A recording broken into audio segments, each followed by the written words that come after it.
Alam niyo ba, si Pangulong Ferdinand Bongbong Marcos Jr. o PBBM ang kauna-unahang presidente ng Pilipinas na may junior sa pangalan na nagbigay ng SONA.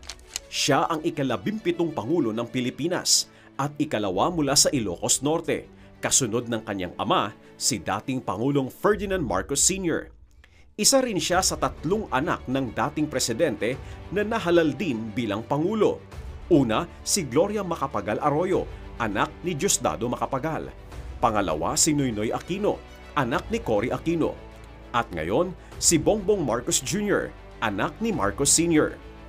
Bukod pa riyan, si PBBM ay ika-11 senador na naging Pangulo, ika-11 kongresista bago maupo sa palasyo, ika-11 presidente na naiproklama ng lehislatura at ika-7 inihalal para sa isang 6 na taong termino ayon sa 1987 Constitution na nilikha upang maiwasan ang pagbabalik ng diktadura.